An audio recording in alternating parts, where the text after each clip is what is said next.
Hello friends, good evening. मैं Rajeev Awasthi, study math with Rajeev sir में आपका बहुत बहुत स्वागत है। दोस्तों, यहाँ हमारे यहाँ एकेडमिक एक कॉम्पिटिटिव मैथमेटिक्स से स्टडी की जाती है free of cost. Subscribe my channel please. This is easy way of learning mathematics.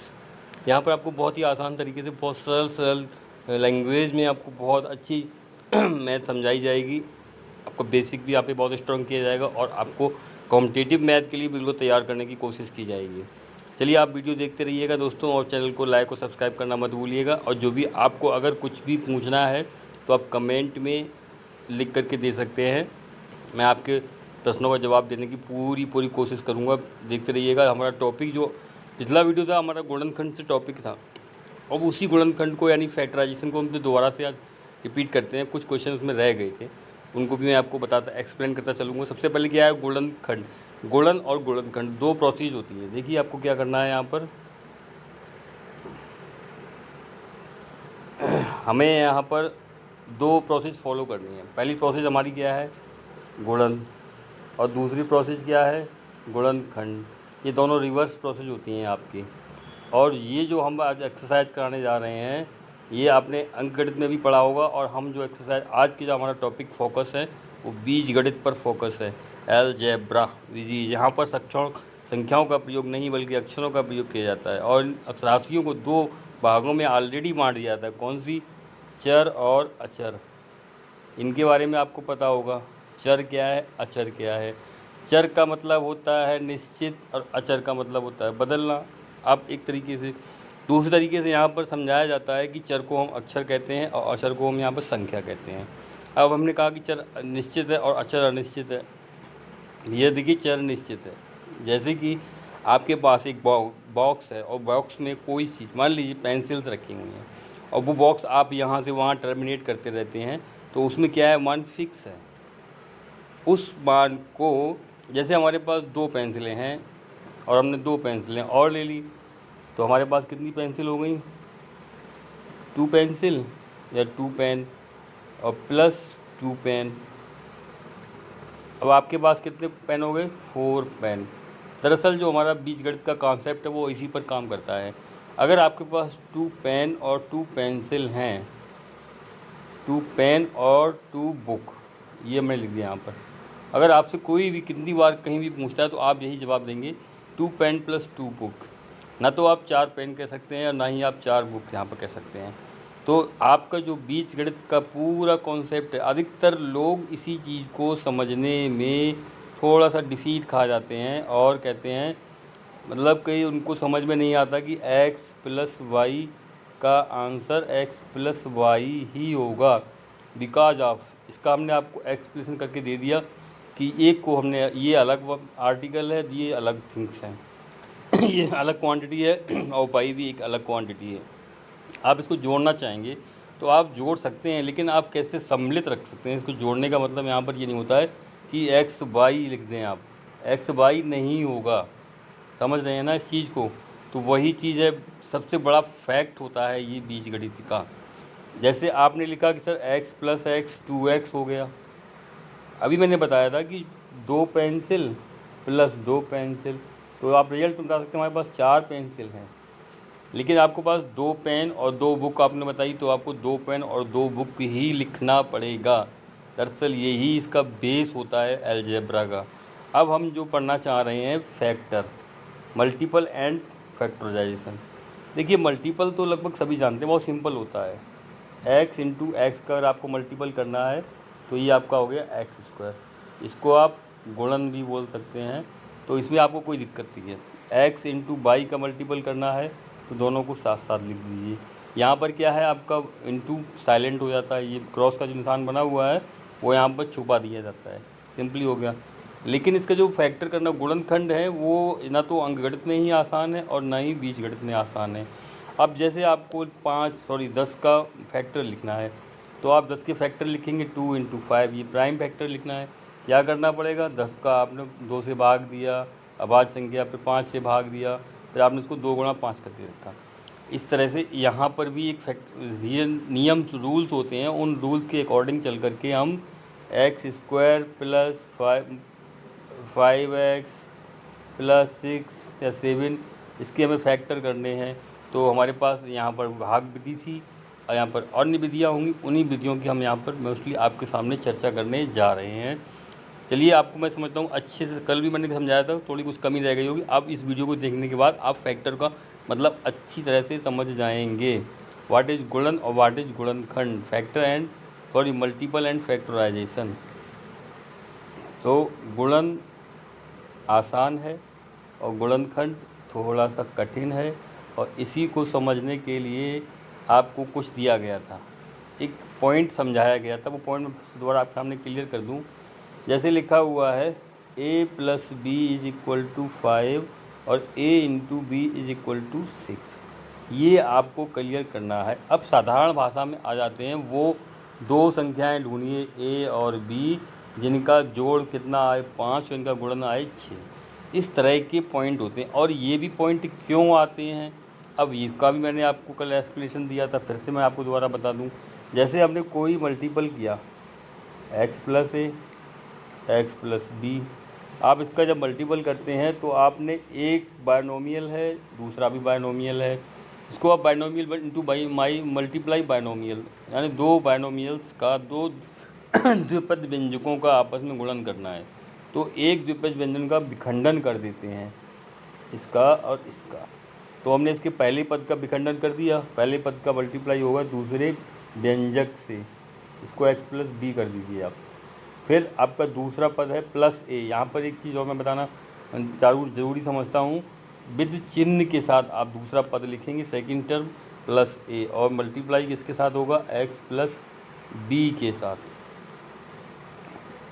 अब देखिए, मल्टीप्लाई किया हमने यहाँ पर x² + bx और +ax और +ab। इसमें हमने क्या बताया था, ये ax और bx ये सेम टर्म्स हैं, लाइक टर्म्स बोले जाते हैं। तो ये आपका एक त्रिपद व्यंजक बन जाएगा, x और a + b ब्रैकेट, और यहाँ आपका a इंटू, सॉरी ये क्या हो गया, इसको हटा देते हैं, a इंटू b। अब कोई भी संख्या, अगर कोई भी व्यंजक आपको इस रूप में a b में नहीं होगा, a b तो हमने, ये चर राशियां हैं x और a + b अचर राशियां हैं, scalar, sorry constant and variable. ये a b आपका कांस्टेंट है, इसको आप निश्चित राशि मानते हैं। जैसे 5 लिखा तो a का मान यहाँ पर 5 ही होगा। तो चलिए, अब क्या है, जैसे आपके सामने एक फंक्शन लिखा हुआ है 5x + 6 = 0, इसको आपको क्या करना है, उल्टा प्रोसेस, इसके गुणनखंड पता करना है। तो आपके पास भाग विधि नहीं है, आपकी जो विधि है वो यही है, क्योंकि जो मध्य पद है यानी x का गुणांक है वो यहाँ पर a + b दिया गया है, तो 5 आपका a + b होगा, और जो a × b है वो आपका क्या होगा, 6 होगा।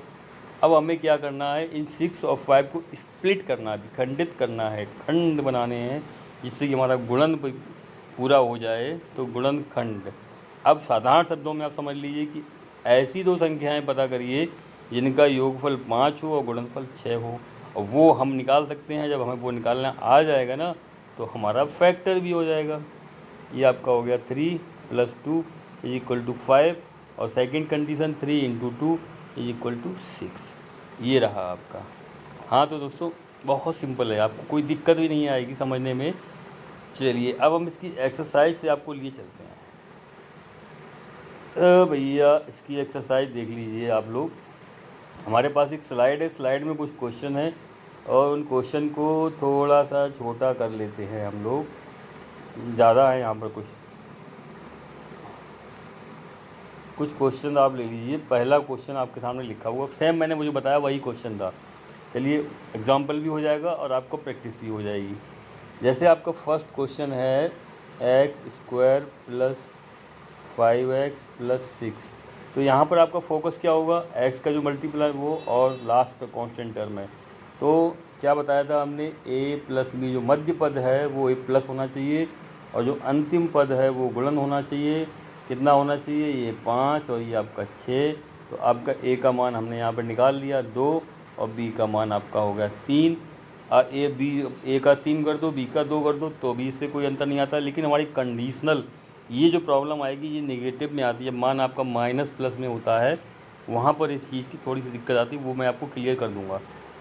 चलिए अब आपको क्या करना है नेक्स्ट स्टेप में, अब आपको क्या फॉलो करना है, ये जो आपको वैल्यू दी गई है 5 की जगह आप क्या लिखेंगे 2 + 3 आपका क्वेश्चन हो जाएगा, प्लस 3 + 2 कर दीजिए, 3 + 2x और 3 × 2, ये इसको मैं लाइन अलग कर दिया। अब इसका मल्टीप्लाई कर दीजिएगा, स्प्लिट कर दिया ना उसको, अलग अलग विखंडित कर दिया। ये आपका हो गया, हमने 5x को 3x + 2x = +6। यहाँ पे ध्यान दीजिएगा, इसको अगर सरल करते हैं तो 5x ही आएगा। अब आपका काम रह गया कॉमन करने का, तो आप 4 पद बन गया, ये 4 में 2 पद ले लीजिए। पहले पद में आपका x कॉमन आ रहा है, तो यहाँ पे आपका x + 3 बचा, प्लस लगा दिया। दूसरे पद में +2 कॉमन आ रहा है, तो आपने यहाँ पर x + 3 बचा दिया। आपका क्वेश्चन सही दिशा में जा रहा है, तो आपके ये जो गुणनखंड है बिल्कुल सेम मान निकल के आएंगे दोनों जगह। और अगले स्टेप में आप इन्हीं को कॉमन करें, यानी 2 जगह का एक जगह लिख दीजिएगा।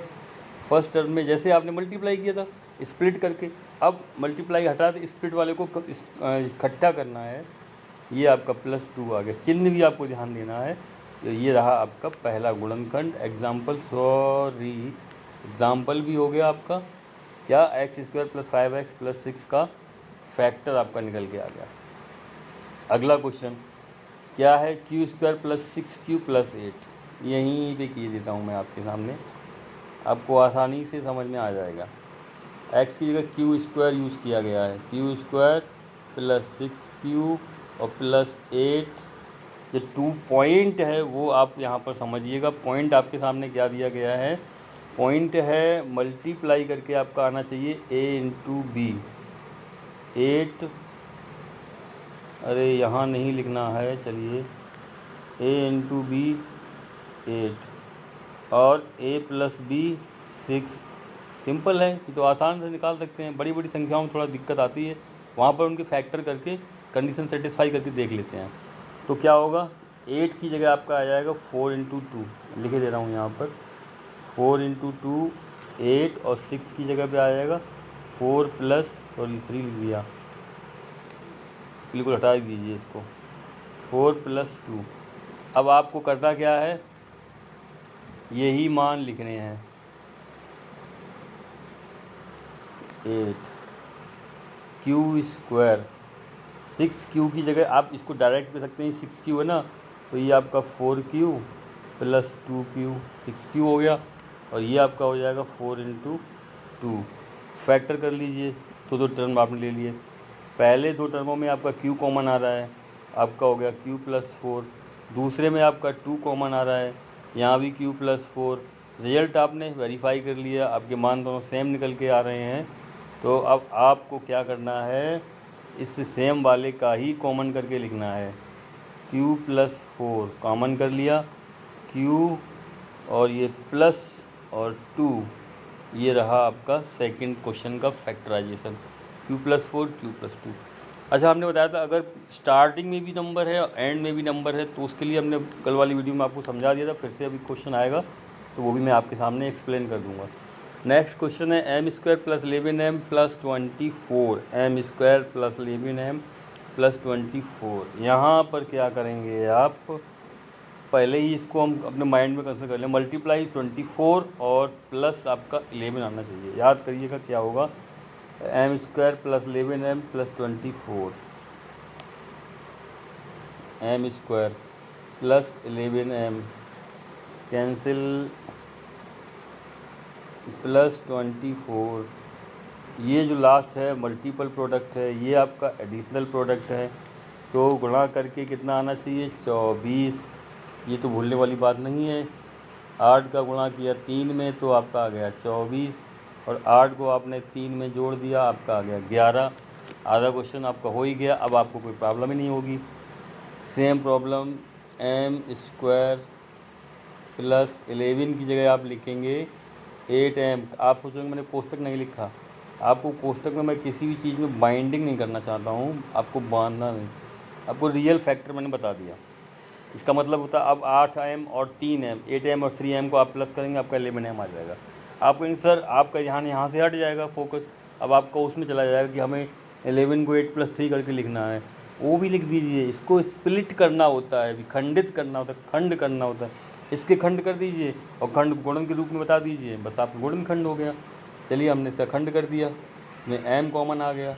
अब आपका बचता है m+8, यहाँ पर आपका +3 कॉमन आएगा। अब आपका फिर m+8 बचता है, 3 का भाग देना पड़ेगा ना 24 में, ये 24 m+8 m+3 आप आसानी से बता सकते हैं। अब ट्रिक में क्या होता है कि लोग ट्रिक बता देते हैं, भैया ट्रिक हमने बता दी आपको, ट्रिक केवल इन्हीं क्वेश्चन में चलती है।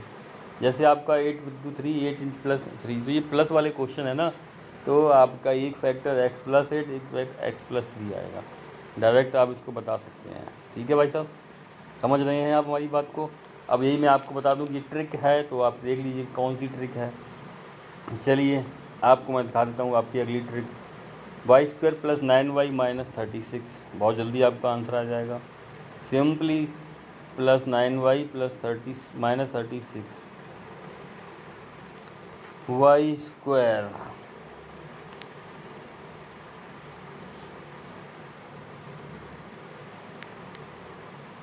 +9y - 36।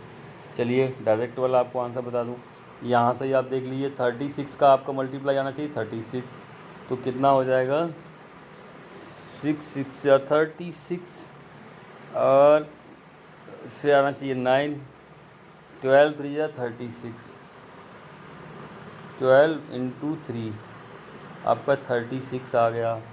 अब आपको क्या करना है, माइनस लेना है, क्योंकि यहाँ पे रिजल्ट +9 में आ रहा है, तो आप 12 - 3, तो ये -36 हो जाएगा और 12 - 3 आपका 9 आ जाएगा।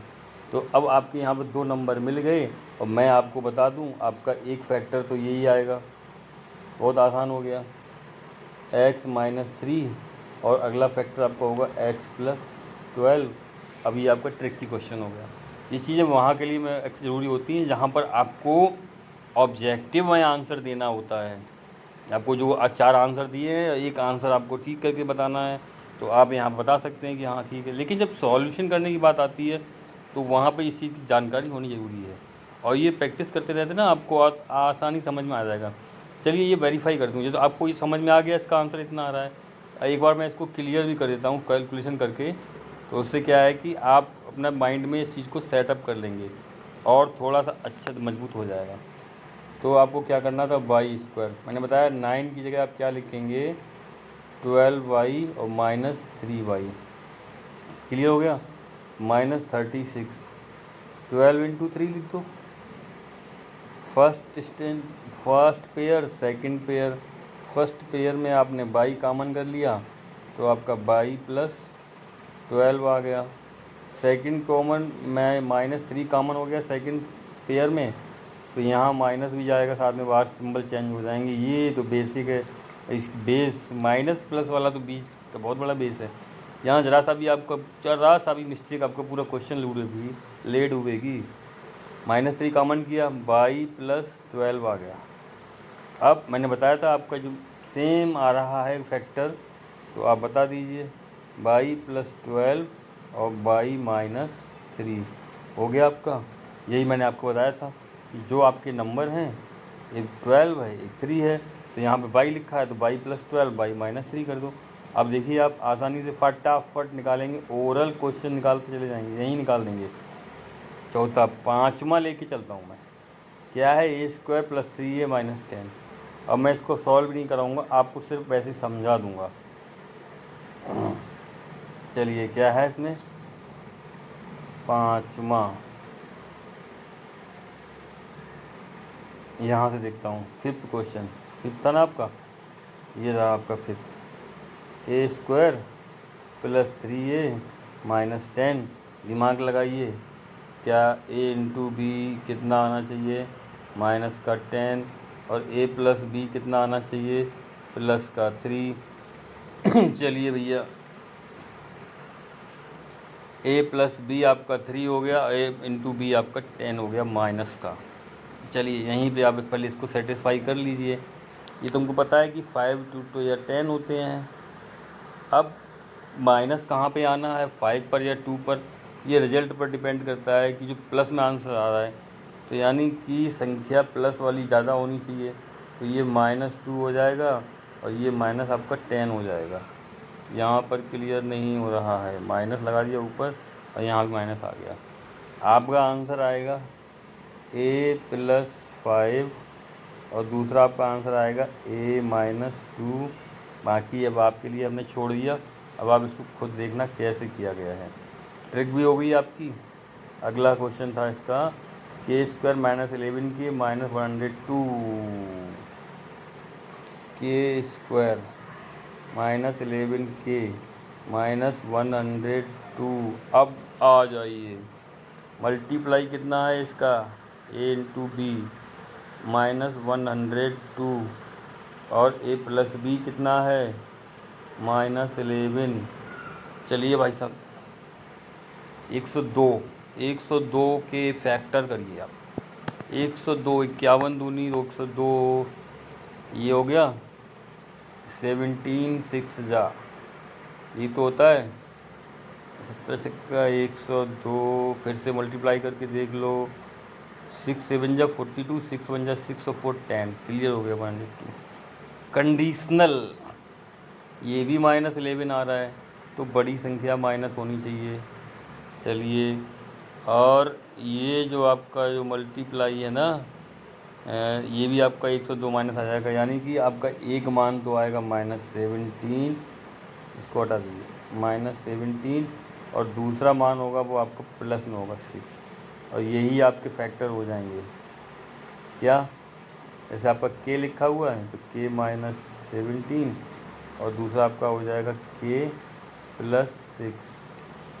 Okay, no problem. चलिए, इसके सारे क्वेश्चन आपके पूरे हो चुके हैं। अब कुछ क्वेश्चन बाद वाले भी हैं, उनको भी और लेकर चलता हूँ मैं आपको। अब इनमें मैं आपको खुद ही चांस दूंगा क्वेश्चन सॉल्व करने का। p² - 5p - 176 क्या है आपका, p² - 5p - 176। अब यहाँ पर इसके फैक्टर करिए आप। संख्या बड़ी है, विदाउट फैक्टर के काम नहीं होगा। आप जैसे अब तक निकालते आए तो वैसे नहीं होगा। 2 8 जा 16, 2 8 जा 16। कंडीशन क्या है, मल्टीप्लाई 176 और +-5 आना चाहिए। 82 44 2 2 फिर 2 1 1। ये देखिए आपका 11 2 2 जा 4 2 जा 8, और ये होगा 11 2 जा 22, नहीं होगा। 2 दूनी 4 दूनी 8 दूनी 16 और ये 11, यानी कि ये आपको जाके मिल रहा है यहाँ पर 16 × 11 = 176। अब इसका निगेटिव साइड सेटिस्फाई कीजिए, -176। अब प्रॉब्लम ये है कि माइनस कहाँ पर लगेगा, 16 पे या 11 में, तो 16 में लगाइएगा माइनस, क्योंकि जब हम इसको 16 + 5 करेंगे ना तो क्या होगा, माइनस का 16 होगा तो आपका आंसर क्या मैंने 5 लिख दिया भाई साहब, ये 11 है आपका। यहाँ पर जब ये -16 होगा तब आपका आंसर -5 आएगा। चलिए, दोनों फैक्टर आपके मिल गए। क्या था, एक 16 और -16 और +11 हो गया आपका आंसर। यही निकाल दूँ, क्या लिखना है, p - 16 और p + 11। No problem, I think you can understand much better. ये फैक्टर आपको सारे समझा दिए हमने। थोड़ा सा अपने वापस आ जाते हैं, कहाँ से हमने स्टार्ट किया था। चलिए, पहला क्वेश्चन क्या था आपका, x² + 5x + 6। एग्जाम्पल भी हमने आपको बताया था, मल्टीप्लाई 6 होना चाहिए, 3 2 जा 6, 3 2 + 5। मल्टीप्लाई आप डायरेक्ट आंसर निकालना चाहें, x + 3 x + 2 आ गया, ऐसे ही इसका निकाल सकते हैं। x² + 6³ + 8 मल्टीप्लाई 8 और एडिशन 6, जोड़ने पर 6, गुणा करने पर 8, 4 दूनी 8, x + 2 x + 4। ये आपका 36 आ गया। यहाँ पर थोड़ा नेगेटिव में 36, 12 चाहिए 36, 12 में से 3 माइनस करना है, तब आपको 36 होगा, तो एक 12 हो गया, एक -3 हो गया, x + 12 x - 3। अब तो आप मौखिक निकाल सकते हैं मेरे साथ बहुत आसानी से, क्यों भाई। कोई प्रॉब्लम आ रही है? हाँ जी, नो प्रॉब्लम। इसमें कुछ क्वेश्चन दिए हैं, एक को भी आप अपने साथ कर लीजिए हल। ओ हो, क्या है आपका एक क्वेश्चन? 48 into 2x-x। कुछ नहीं, दिस इज़ ओनली फॉर परेशान करने के लिए आपको। भाई ये जो x का मल्टीपल है ये 2 आना चाहिए, है ना, और ये आपका कितना आना चाहिए? 48x। चलो इसको आपको बता दें, तो मल्टीप्लाई करके कितना आना चाहिए? 42। और भाई साहब घटाने पर कितना आना चाहिए? 2 मल्टीप्लाई 24, 24, 8 48। हो, ये आपको यहीं जगह नहीं है। 48 + 2x-x², ये चीज़ है। 48 + 2x-x²। क्या होता है कि जो लास्ट वाला टर्म है ना, या तो आप इसको x² फर्स्ट में लाने की कोशिश करोगे तो ये दोनों माइनस के हो जाएंगे, या आप यहीं पे ही चलिए कर लेते हैं। मल्टीप्लाई कितना आना चाहिए? 48, a इंटू बी, और a + b कितना? माइनस का 48 आना चाहिए, और a + b कितना आना चाहिए आपका? 2। तो आपका हो जाएगा 8 × 6 48। लास्ट में माइनस आ रहा है, संख्या बदल दी, लेकिन यहाँ ये वाला सिंबल काम करेगा। तो यहाँ पर एक चीज़ आप माइनस में ले लें। कौन सी माइनस में ले लो? आपका आंसर प्लस में 2 आना चाहिए, तो आप 6 को लेते हैं, तो आपका हो जाएगा 8 और -6। अब हम इसको थोड़ा सॉल्व करके आपको बताएंगे। चलिए, लास्ट में दिक्कत नहीं आनी चाहिए आपको। 6 8 जा 48 प्लस 8x -6x -x²। सब हटाओ इसकी साइड, कॉमन करते हैं। फर्स्ट 2 में आपका क्या आता है? 8 कॉमन हो गया, 6 + x, यहाँ पे आपका -x कॉमन होगा। जब माइनस कॉमन हो गया तो अंदर के सिंबल चेंज हो गए, 6 + x सेम आ रहा है रिजल्ट में। प्रोसीजर बिल्कुल ठीक है आपकी। और ये रहा आपका 6 + x, ओहो 6 + x और 8 -x, ये आपका आंसर। चलिए दोस्तों, प्लीज़ लाइक और सब्सक्राइब करना मत भूलिएगा चैनल को। और कोई भी आपको पूछना है तो आप कमेंट सेक्शन में आकर के हमें बता सकते हैं। बहुत बहुत धन्यवाद।